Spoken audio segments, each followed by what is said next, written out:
Let's go ahead and get started. We are looking right now at the basic SSRF against the local server lab, which is the first one of PortSwigger's SSRF labs.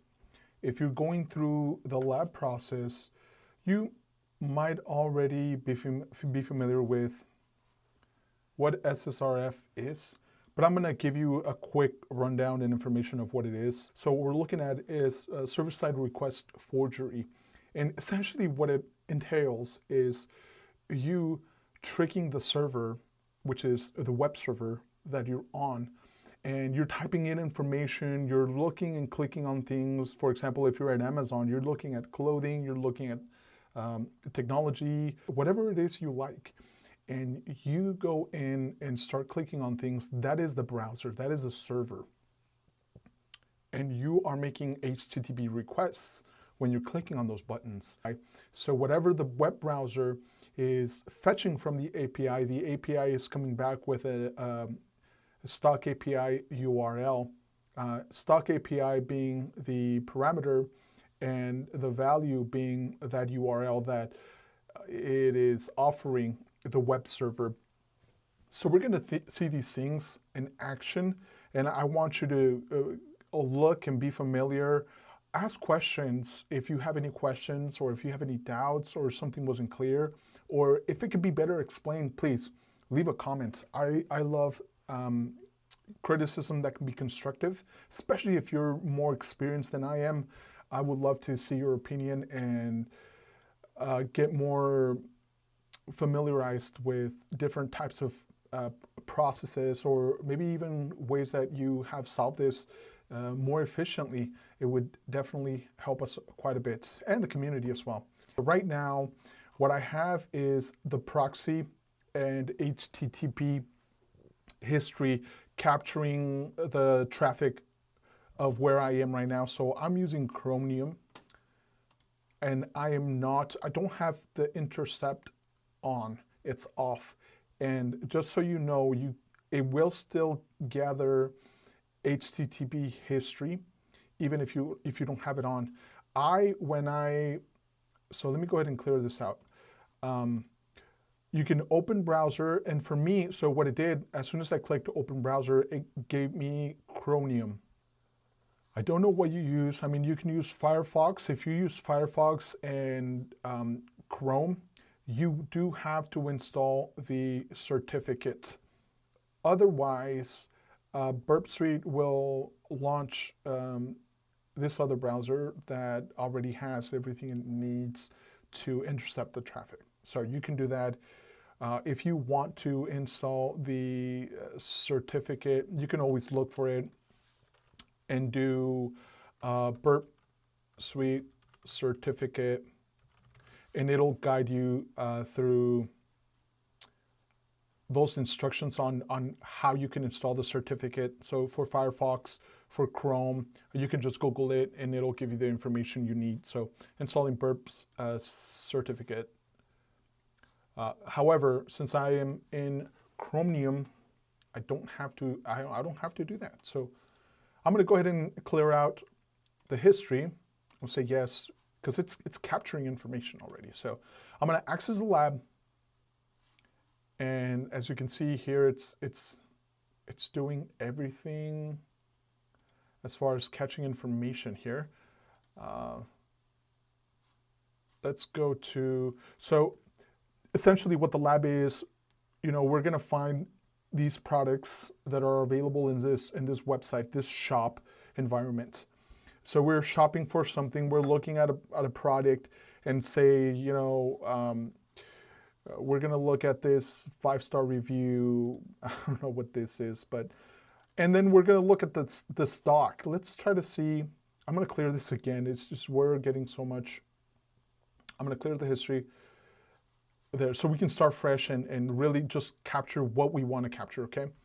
So I'm going to check stock, and right away, we're looking at what we need. So right now I'm asking the browser, hey, how many items does this product have? And the web browser is saying, well, let me check and see if there's an API. It checks for an API. it'll ask for that information internally, and that API is going to bring back a URL, and that's what we're going to look at. So let's take a look at this. So as you can see, this is something that we want. Stock API. This is the parameter, and this is the URL that the API is bringing back with the information of how many products, how many items or units, in this case, right, there are for this specific product. And so what we're going to do is we're going to take this and start to play around with it a little bit. In order to do that, we're going to send it over to repeater. You just right click and let's send it to repeater. Perfect. So now what we're seeing is this URL available for me to manipulate in the request.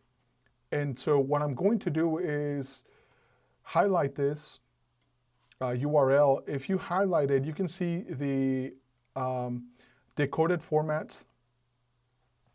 It's just a selected text. And then you have the undecoded format of that URL. So it's a little bit more prettier. It kind of lets you know exactly what you're working with. You can also highlight it and do Control-Shift-U. If you do that, it'll give you something a little bit more prettier to work with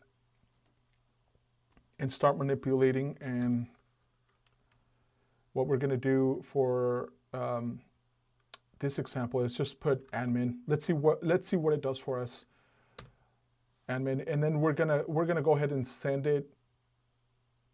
So we're gonna launch this request and submit this request. So we now manipulated what we had, and we're gonna submit it. Let's see what we get. Invalid, right? So it's just 400 bad request. I mean, it's not liking it, right? So let's try to do that loop back address.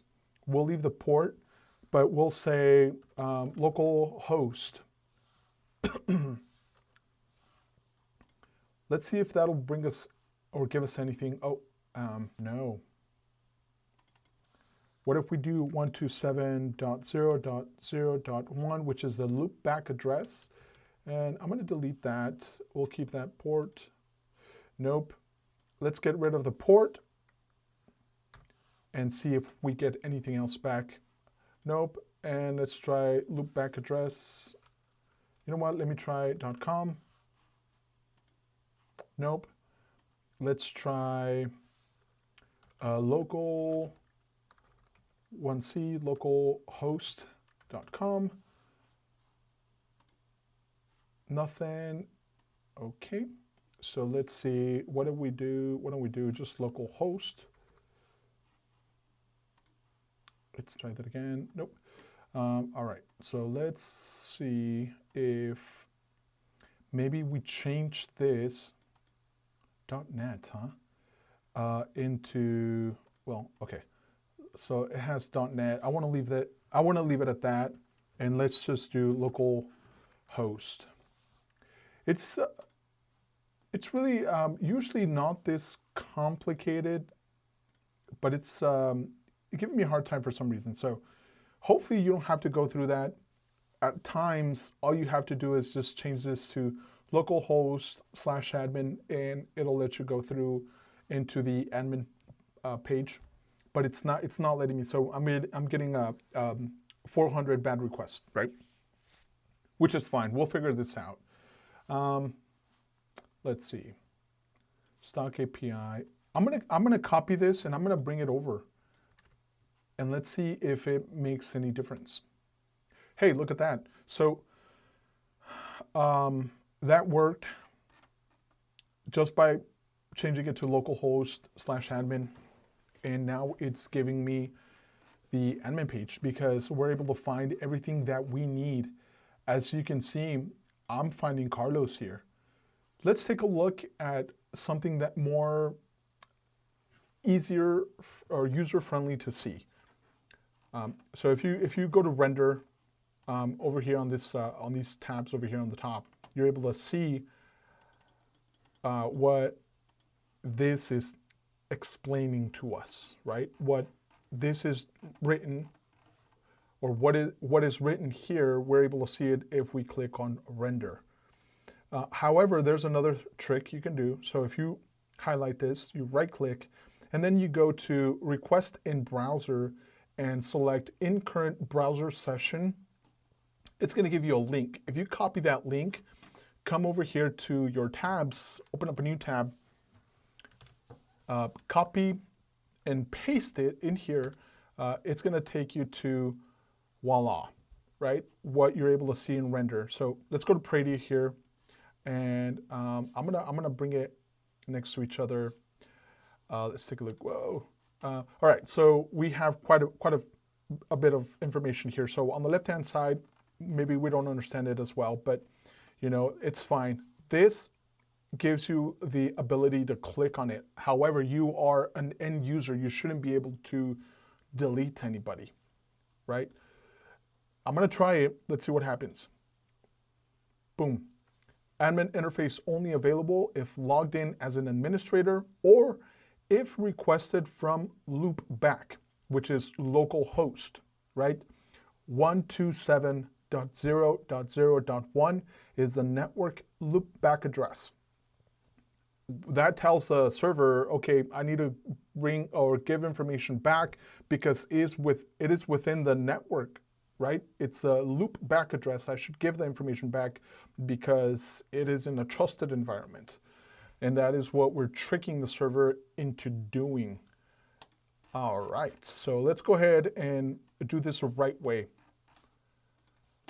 So again, request on the left-hand side. This area over here is going to allow me to manipulate, make the changes that I need. When I send it, I'm sending it to the server to say, hey, we need to make these changes internally. So this is what the server, the web server, is doing on my behalf. This is exactly what we're going to do. We're going to go in here and make the change that we need to make according to the lab, which was delete Carlos. Right? So delete the user Carlos is here on the lab. So that's exactly what we're going to do. So all I'm going to do is highlight this information and paste it here. And I have exactly what I need to make the change. I don't know when I did that. So let's go ahead and submit this. And now I have 302 found, which means the request was submitted successfully. Now you can go back to your admin page. That's exactly what it's saying. Or in other words, that's what it's saying. So yeah, we're just gonna go back to where we were and delete this information and send this over. And you know what? Let's take a look at it over on this side, on the right-hand side. Let's go to browser, and we're gonna paste the link that it's giving us. And then, yeah, so you don't see Carlos anymore, right? Problem solved. Then you get this message down here. Congratulations, you have solved the lab. And you get the message here as well. So, all right, take care. Thanks for watching.